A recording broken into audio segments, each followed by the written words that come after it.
to the idea that your spiritual health was your medical health. So it was something that, in times where, you'd have a shaman, he was looking out for, your whole person, like a holistic sense.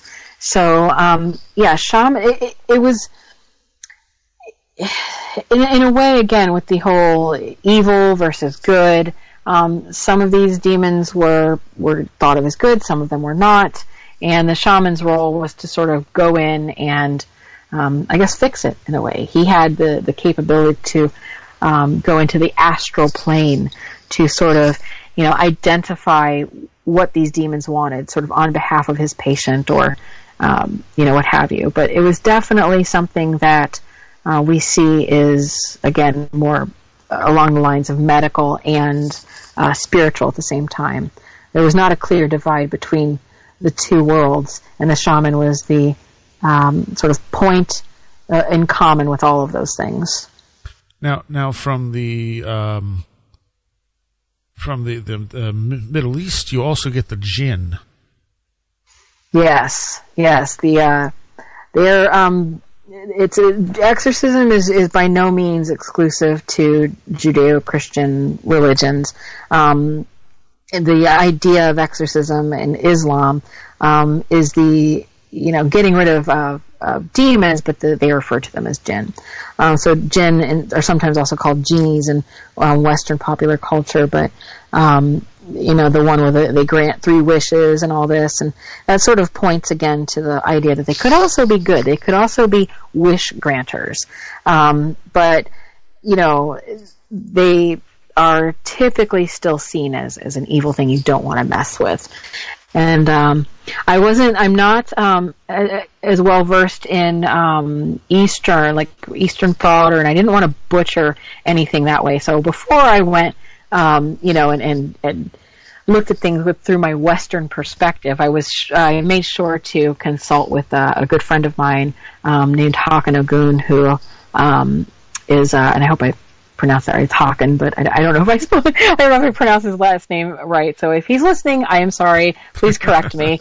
We only speak through, so I probably butchered that. But he's actually Turkish, and he is very well versed in not only his faith, but archaeology and just amazing stuff. So, we talk a lot about these things, and he contributed to the book in that way and helping me understand from that perspective, not clouded by Western eyes, what the role of the jinn, were. And so, what's interesting is that they have a method of exorcism, and that it's made up of spells that are either written or spoken to drive the jinn out of the possessed.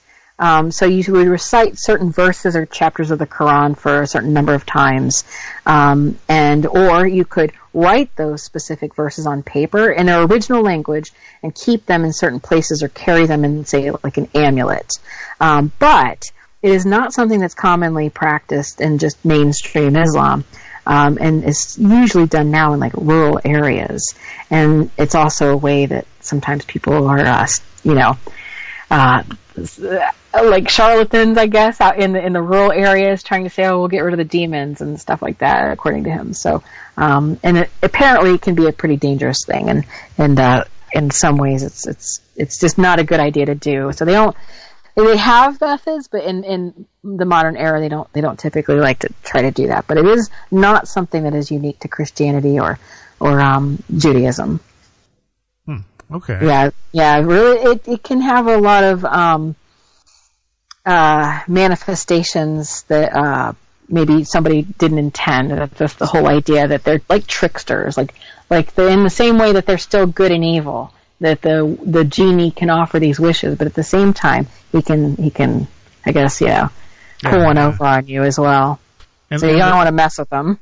And the jinn are becoming a very popular paranormal subject at the moment as well. I've not heard that, but that's I shouldn't say I'm surprised, because they are very interesting when you look at the in-depth, the different types, because there's a whole variety of jinn, and what sort of they do. I mean, it's like they all have characters almost, so it is fascinating, and they can be quite scary too, and some of their depictions are scary as well. Now, in the book, you talk about an exorcism you attended when you were younger. Yes, this was interesting in the sense that I came from a Catholic background initially, so of course my idea of exorcism would have been just, a crucifix and some holy water and that sort of thing. And so I was traveling, and I ended up in a small town in South Carolina. It was a very small town. The population was less than 300 people. And so I ended up one evening, an acquaintance of mine invited me to go to their church at this very small Christian church on the outskirts of town. It was just literally a dirt road and just way out there. And so, it was an interesting experience. I was a little not sure what to expect because I'm used to, one way of, at the time, of course, I was used to one way of worship, and this was definitely not the sort of church I was expecting, and definitely not the type of town I was used to being in. It was so small. And it was very filled, though. There were a lot of people there. In the beginning of the evening, it was sort of familiar in the sense that, there was just readings of the Bible, and people were very happy to be there, and nothing out of the ordinary. It was just a Bible-based church, and everybody came from all over, though, to worship. And, the preacher was talking, and so far so good, nothing out of the ordinary. And then at one point, the preacher, he was getting so into his sermon, he started jumping and running around the church, and then he jumps onto the pews, and he starts sprinting back and forth from one to the other. And, I mean, he wasn't a young man either. So it was quite a sight. And as he's doing this, some of the churchgoers, they shake and they start speaking in tongues. So they're uttering strange words and falling to the floor. And it started to become quite a scene. I'm far more reserved than that. So I'm standing around looking like, okay, this is getting interesting.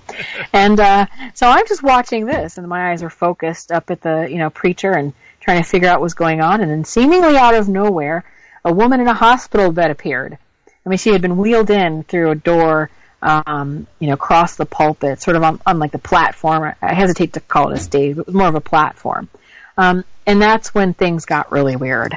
I mean, the preacher was motionless and stood there, and things got quiet, and the congregation members, and even children were doing this. They started rolling on the floor, continuing to speak in tongues. And the woman in the hospital bed, she just looked like she was asleep. She was very peaceful, but she didn't look very good. She looked kind of haggard, and she wasn't elderly, but she sort of looked like she was. But she must have just been in maybe her late 40s or early 50s. But one by one, members of the group started to circle her bed. And my friend, looked at me and just hadn't said much until this moment, but looked at me and then asked if I had anything to confess because they were about to do an exorcism. And I was completely taken aback by this because, as a former Catholic, I thought, well, confession, I mean, we're doing confession? Like, that didn't make sense to me. So I wasn't sure why confession would be in order, but I declined. I just was wanting to watch. I didn't want to get involved. And so I kept watching, and, people were standing up, and the preacher puts his hand over the woman, and she starts to speak in tongues. She starts to moan and just squirm all around. And then from the same door where she was wheeled in, they brought in 4 live goats. And then, just as I thought it couldn't get any stranger, these goats, they just walked aimlessly through the church. They didn't know what was going on. They just were walking around, and, I was focused on the goats. I thought, goats? What? I don't even know if at that point I had seen a goat in person. I wasn't really from the country, so I'm like, oh my gosh, they're goats. What are they doing? And then all of a sudden the woman started shrieking, and her bed started shaking, and her face got so red I thought she was going to have a stroke. She started shrieking and then growling, and she started yelling, Alu, Alu, and the preacher says, demon, what is your name? Is this your name? And the woman just keeps saying, Alu. And, of course, everybody was speaking in tongues, so it was all babbled. It sounded like gibberish. But the exorcism, I suppose this was the exorcism, it continued for about an hour. And so eventually people were getting quiet, and some of the kids actually fell asleep. But the preacher just was not stopping. And then, out of the blue, the woman sat up. She put her arms around the preacher and just gave him a big hug, as though all of this just instantly stopped. And when she pulled away from the preacher, she had some sort of lucidity in her face that just wasn't there before. And so at that point, everyone who was kind of awake and coherent started clapping, and that woke people up, and then they cheered, and it was this great kind of excited moment, while, by the way, the goats are still just walking around between the pews aimlessly. And so the woman in the hospital bed, she gets up, and she sort of helped out of bed and then walked into a meeting room in a little area across from where the exorcism had taken place. And so everybody, including me, we start going to this meeting room, and they had punch and cookies, and it was this little, like, get-together, like, oh, that was just a nice time. And there was a step-in bathtub that they'd used for baptisms. The preacher took the woman over there and gave her this baptism, and then people just stayed and chatted for maybe another hour or so. The whole thing was at least 4 hours. It was the whole evening. It was very exhausting, and I can only imagine it was exhausting for the woman. And so I was really just kind of like, I don't know. I was a little perplexed, but I was more interested than anything. A little freaked out and a little concerned about the goats. But, it wasn't, I didn't ask too many questions because I was a guest and I was young and I wasn't really there as a true anthropologist or ethnographer. I was still just visiting and young. But it was a while afterwards when I was back in school and I studied anthropology, that, I learned that the goat thing, this always bothered me because the thing that my friend who had taken me there had explained was that the goat was there to be a literal scapegoat. Right. And that basically that the goats, would have taken the spirit that was taken out of the woman during the exorcism, and that those goats would have then been slaughtered as a result, and all this. And so I was like, well, okay, that I was a vegetarian and an animal lover, and so I just was like, yeah. So I kind of blocked that part out. But as I got older and started studying things more, and I found that this was indeed sort of a belief that had gone back through, ancient times where,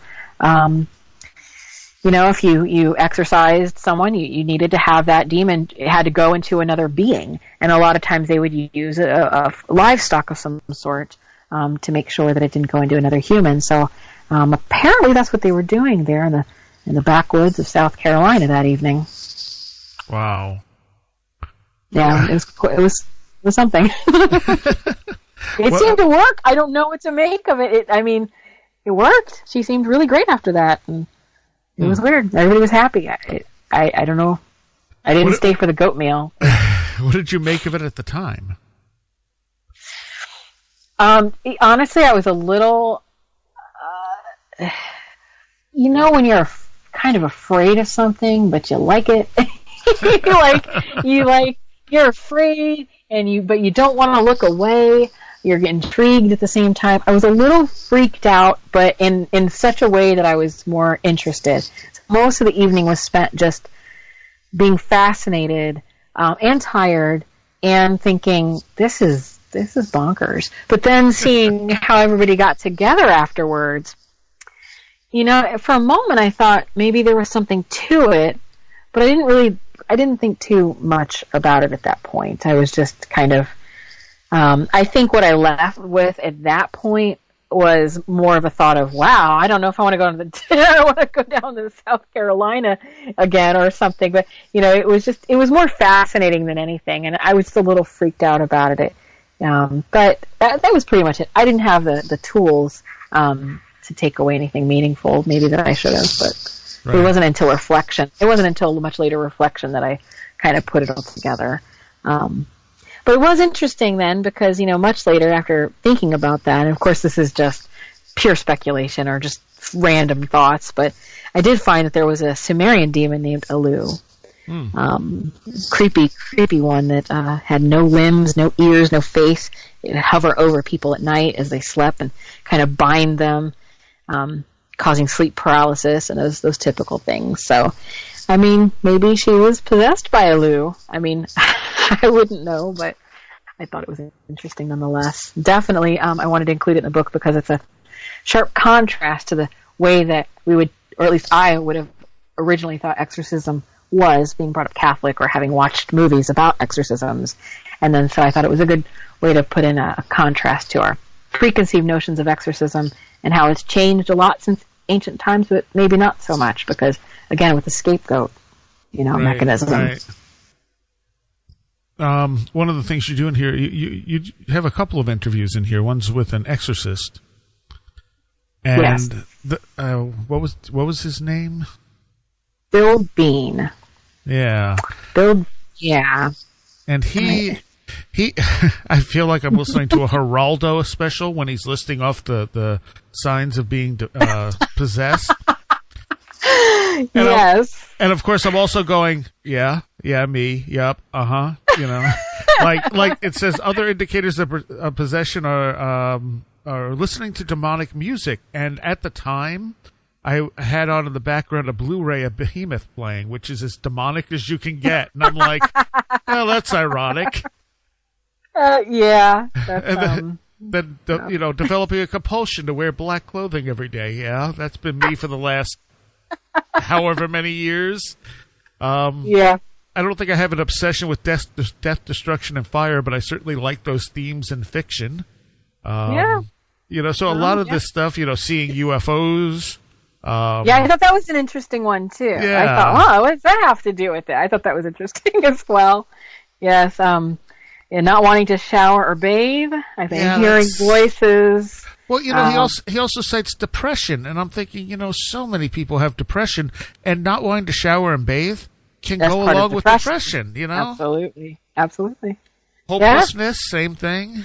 Yes, and I think and after talking to Bill, I think he kind of gets that, and again, that's where this idea of medical problems versus spiritual problems are have that interplay again. So here in the modern era, we have an exorcist who it's his actual job to go and, people they call him and he travels all over the country to give people these exorcisms.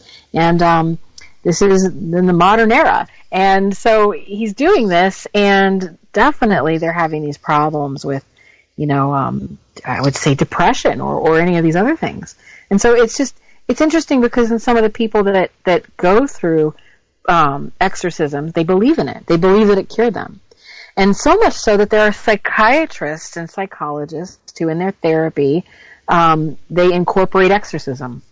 So and I think the idea might be that if it's something that the patient would respond to, if they're deeply connected to, like, say, religious iconography or their spiritual ideas, maybe it's worth a shot. We'll try it, but it's been shown to actually work. It's been shown to work, and that's what's interesting about it. So whether or not it's placebo effect, or if somebody was possessed, or if, like you said, these things, if you have rage or anger, or you want to wear black clothing or whatever, is that demonic possession, or is that just are you a rebellious teenager, or are you having a personality disorder, or do you just simply think you look thinner in black and it's pretty chic?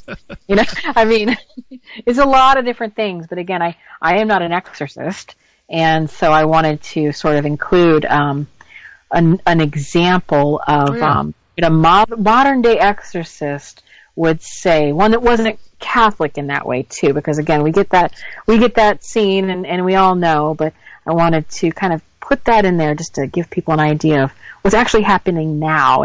And so it's interesting that you get that from it, because that is sort of what I got from it too, which is that, hey, this sounds an awful lot like depression, and that goes along some of it anyway. Yeah, absolutely. I mean, obviously music taste or just music taste, but some of those things, like not wanting to shower, feeling hopeless, or those things. But I also thought it was peculiar, though, the seeing UFOs and aliens. I thought that's interesting. But I talked to him in great deal. I included the interview, but he did tell me a lot of stories about that. A lot of people believe that UFOs and aliens are demonic. I mean, so that's not totally out of the blue, but I mean, I don't think that's a symptom of possession necessarily. Right, and that's and I think that's something about I don't think he discussed it in the book. I mean, we had so many conversations. I was blurring together what I included and what I did not include. But yeah, there's levels of different possessions. So there's like obsession, possession, oppression, all these different levels. And so you can he likens it to. I mean, it really does kind of fall along the line of like psychological experiences. So, like, say, for instance, oppression can be triggered by some sort of trauma as a child, and that can go along with other mental and physical abuses, and then it can go along the line into, these types of, I guess, externalized demonic sort of activities. So, it definitely does sort of relate to, these things. So, it's fascinating, and I think it's something that humans have had to deal with for a long time, is trying to understand the role of, or why people act the way they do, and so, tragically or severely, with whether it be, psychological disturbance or otherwise. And it's actually kind of sad, though, because, there are times where, in like the third world and some areas where people are legitimately having a mental illness, and instead of being given the treatment that they need and deserve, they're going through very dangerous exorcism rites, sometimes lead to death. Yeah. Well, not only in the third world.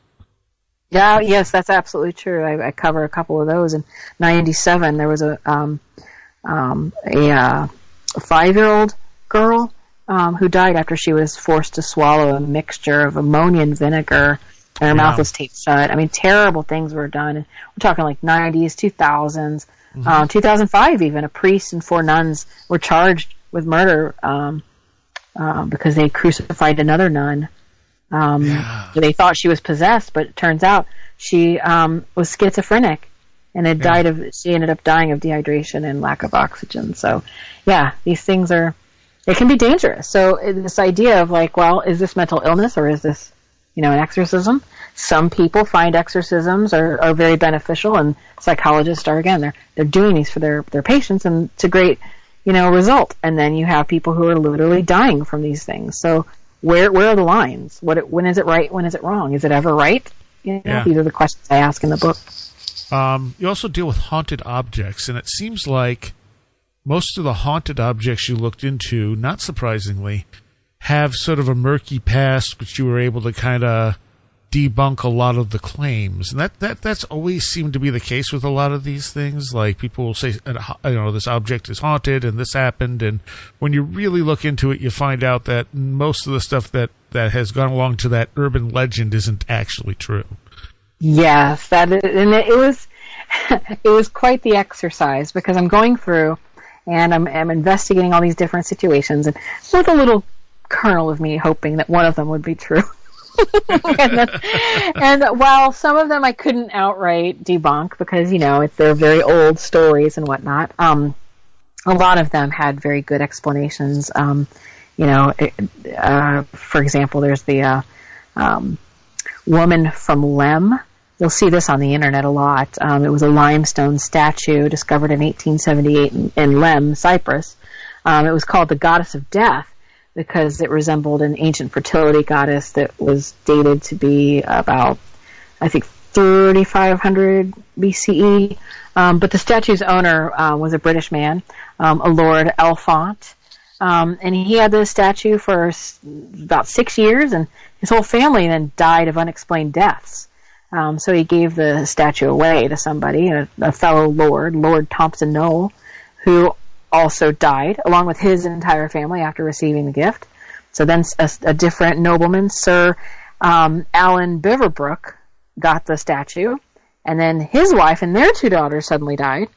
And so, I mean, it goes on until finally the statue is donated to the Royal Scottish Museum in Edinburgh, where it supposedly stays today. And that's about the extent of what you'll find online. But as the tale goes, soon after it was displayed in Edinburgh, the curator dies. So, I mean, this thing is just like a death trap. And so the museum had to lock the statue up under glass so that no one could touch it. So the thing is, it is actually a legitimate archaeological artifact, and here, spoiler alert, so it is a legitimate archaeological artifact known as the Lemba Lady, but it's been part of the collection of the Cyprus Museum since it was discovered in 1970. It exists. It was discovered, but it's been safely locked away in that museum and on display since the 70s, and so it's never, ever gone through and Lord Elfont doesn't exist. He was not a lord. These are not real people. And the Royal Scottish Museum, this does not even, none of this is true. So I go through and I debunk that. So the first half of it tells a story, and it's one that you can find online, and you'll find plenty of sites. And they show the actual artifact because it is an actual artifact. But so I go through and I find some of these like internet lores and legends and look at those and see if any of them are actually haunted. So, yeah. Sometimes I find they're not. One that I really love though are the Crying Boys. These are paintings, famous paintings of a little boy who cries. They were a commercial success and were really popular in the 50s. So they were mass produced. People love these prints, and so. In the 1980s, rather, a house burned down, and there was nothing left of the house except the Crying Boy painting. And so people thought that was just kind of creepy, but then other people started having the same experience. And this is all true. So firefighters started researching the whole incident. And so as a result of it having actual sort of a scientific, investigation attached to it, people really started believing that this photo was cursed or even demonic. So that some people actually thought that maybe the painting itself was responsible for the fires. But for years, the stories and the unburned paintings were just written off as urban legend. Then the BBC started researching the story and discovered that it was true. These paintings did survive, but the reason they survived was because they were covered with a fire-retardant varnish. But so that's a little bit more of a modern one that lasted for a long time. But it was true. But the reason for it was something far more scientific. Right. It wasn't a miracle. It wasn't a miracle. So we're almost out of time. I had a few more questions for you. I know you said you'd be okay doing a Patreon thing, so I think we'll throw those last few at you in the Patreon segment.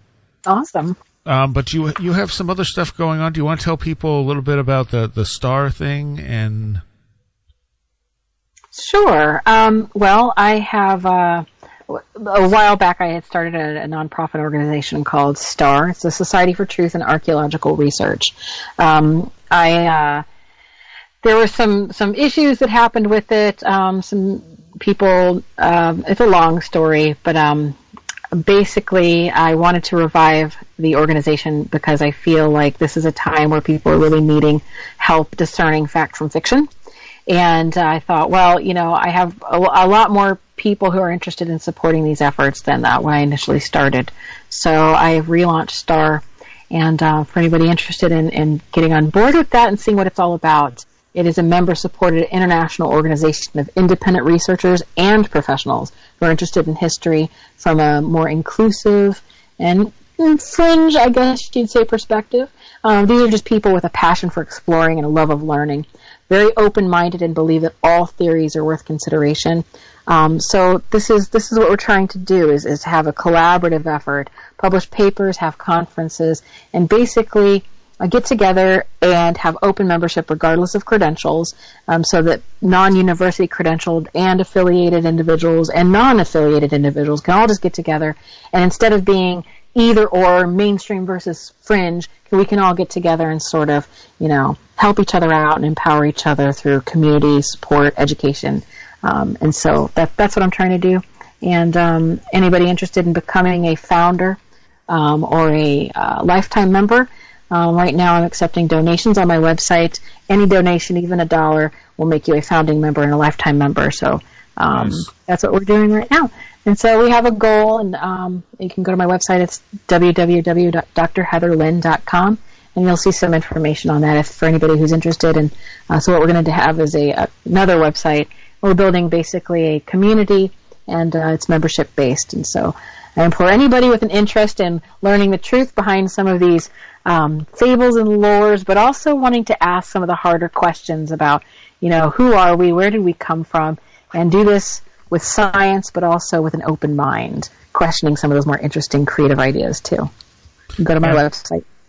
All right, and the book, Evil Archaeology, is available currently on Kindle, and it'll be in print form April 1st.